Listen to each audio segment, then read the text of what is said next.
Hello everyone, कैसे हो आप। स्वागत है आपका एक बार फिर से माय यूट्यूब चैनल में।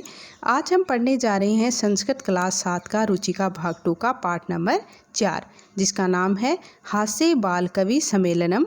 हास्य बाल कवि सम्मेलन का अर्थ होता है हास्य बाल कवि सम्मेलन, अर्थात ऐसा कवि सम्मेलन जिसमें कवि बालक हैं और उनके द्वारा सुनाई जाने वाली कविताएं हास्य कविताएं हैं। तो आइए अब हम पाठ का अध्ययन करते हैं।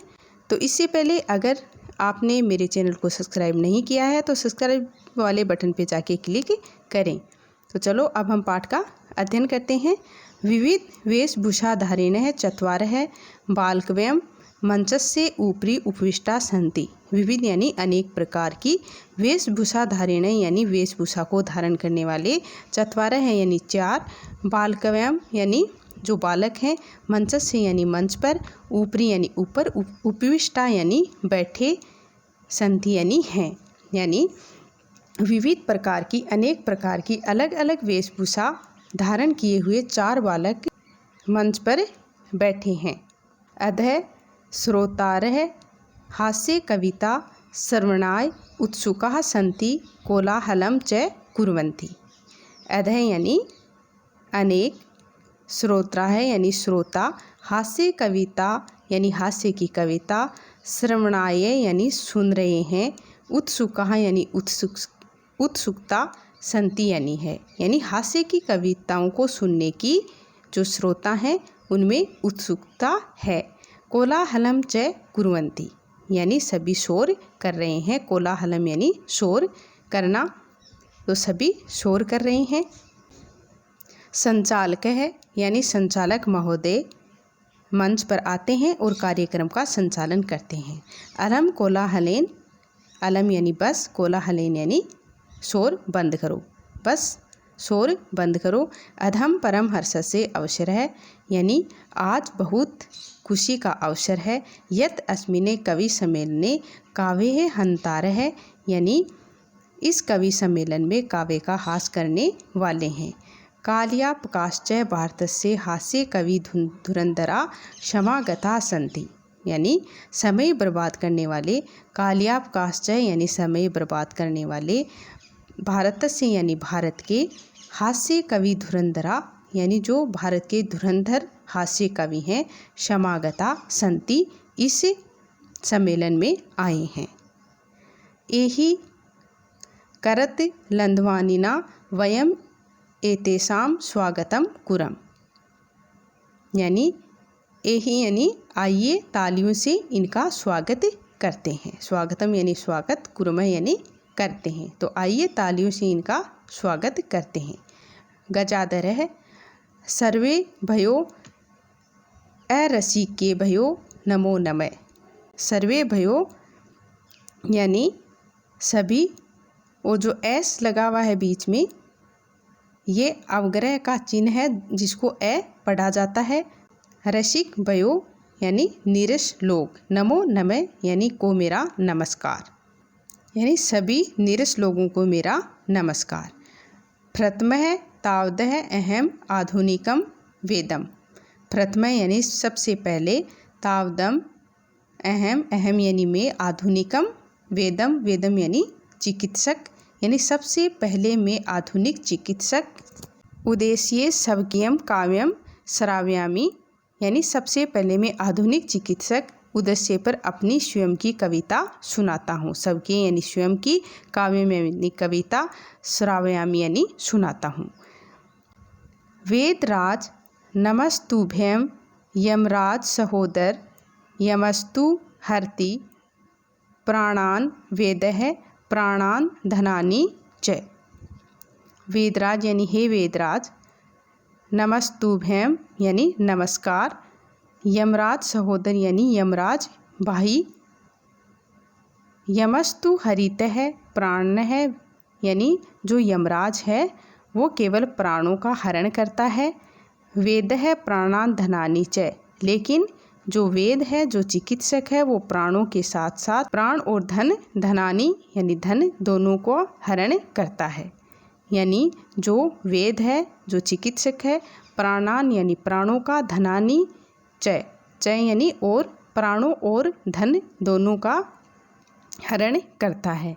सर्वे ऊँचे हसंती, सभी हंसते हैं। कालांतकः यानी मृत्यु का अंत करने वाला यमराज। अरे अरे वेदास्तु सर्वत्र परंतु नैते मादृशा कुशला जनसंख्या निवारणे ममापि काव्यम इदम सर्वणन्तु भवन्ते। अरे वेदास्तु सर्वत्र यानी कि जो चिकित्सक हैं, सर्वत्र यानी सभी जगह हैं, परंतु न ते मादृशा यानी मुझ जैसा, मादृशा यानी मुझ जैसा, कुशला यानी कुशल, यानी चिकित्सक सब जगह हैं लेकिन मेरे जैसा, मुझ जैसा कुशल और जनसंख्या का निवारण करने वाला नहीं है। ममापि काव्यम इदम सवर्णन्तु भवन्ते। आप मेरी इस कविता को सुनिए। चिंता प्रज्वलिता दृष्ट्वा वेदो विस्मया गतः नाह गतो न मे भ्राता कश्चेदम हस्तलाघवम्। चिता प्रज्वलिता यानी जलती हुई चिता को, दृष्टवा यानी देख करके, वेदो यानी चिकित्सक, विस्मयागतः यानी अचंभित हुआ, ना है गतो न में भ्राता यानी ना है यानी न मैं गया और न मेरा भाई गया, कश्चेदम हस्तलाघवम् तो फिर ये किसके हाथ की छपाई है। सर्वे है पुनः हसंती, सभी फिर से हंसते हैं। तुंदिल है यानी तोंद अर्थात बाहर निकला हुआ पेट। तुंदलस से ऊपरी हस्तम आवर्तयन यानी तुंदिल अपने पेट पर हाथ फेरता हुआ। तुंदिलो अहम भोह यानी कहता है कि मेरा नाम तुंदिल है। ममापि इदम काव्यम श्रुत्याम, ममापि यानी मेरा भी, काव्यम श्रुत्याम यानी मेरा भी काव्य सुनो। जीवने धार्यताम च यानी और अपने जीवन में धारण करो, इसे जीवन में धारण कर लीजिए। प्राणम प्राप्य दुर्बुद्धे माँ शरीरे दयाम कुरु, प्राणम दुर्लभे लोके शरीराणि पुनः पुनः। प्राणम यानी पराया अन्न, प्राप्य यानी प्राप्त करके, दुर्बुद्धे यानी जो बुरी बुद्धि वाले हैं अर्थात मूर्ख बुद्धि वाले, माँ शरीरे दयाम कुरुम जब आपको भोजन कराने के लिए आमंत्रित करें तो भोजन जमकर करो यानी शरीर पर दया मत करो। माँ शरीरे दया कुरु यानी अपने शरीर पर दया मत करो। प्राण दुर्लभ लोके यानी जो पराया भोजन है वो इस लोक में, शरीराणी पुनः पुनः यानी प्रयाण दुर्लभ लोके यानी जो पराया भोजन है वो इस लोक में, इस संसार में दुर्लभ यानी बहुत ही कठिन मिलता है। शरीराणी पुनः पुनः यानी जो शरीर है वो तो हमें बार बार अर्थात हर जन्म में मिल जाता है, लेकिन जो पराया भोजन है, जो पराया अन्न है वो बहुत ही दुर्लभ होता है, मिलना बहुत ही कठिन होता है। तो इसको जमकर करो, जमकर खाओ यानी शरीर पर दया मत करो। सर्वे पुनः अट्ठासः कुर्वन्ति, सब फिर से पुनः यानी दोबारा अट्ठास करके मतलब अट्ठास लगाते हैं, हंसते हैं। चर्वाकः आमय आमय शरीरस्य पोषणम सर्वथा उचित मेव यानी आम शरीर का पोषण करना सभी प्रकार से उचित है। यदि धनम नास्ति, यदि आपके पास धन नहीं है, तदा ऋणम कृत्वापि पौष्टिकः पदार्थः एवं भोक्तव्यम्।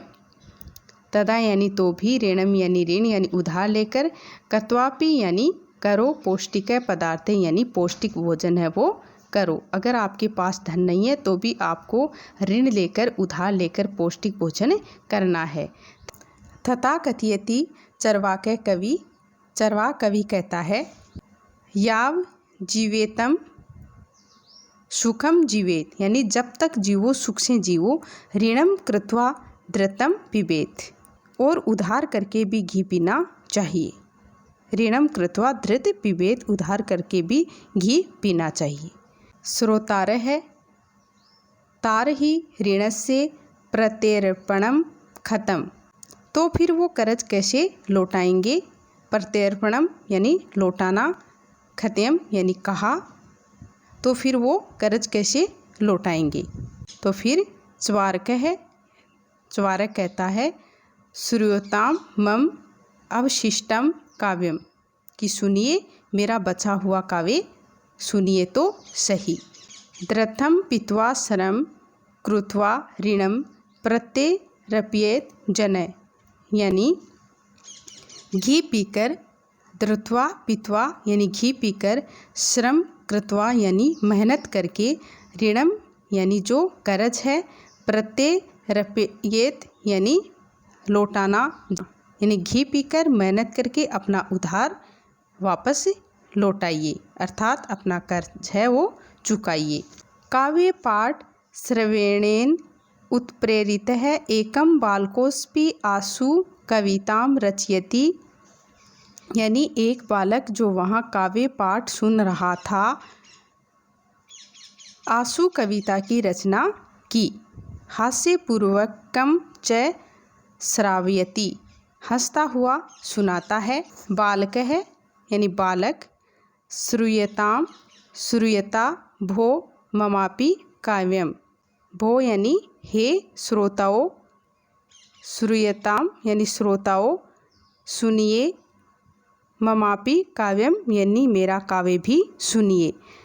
गजाधरम कवि चेव तुंदिलम भोज्ये लोलुपम कालांतकम तथा वेदम चार्वाकम च नमामयम, गजाधर जैसे कवि को, तुंदिल जैसे भोजन लोभी कवि को, और कालांतर जैसे चिकित्सक को, और चरवाक जैसे कवि को मेरा नमस्कार। काव्यम श्रावयित्वा हा हा हा इति कृत्वा हस्ति अन्ये चास्पि हसन्ति सर्वे गृहे गच्छन्ति।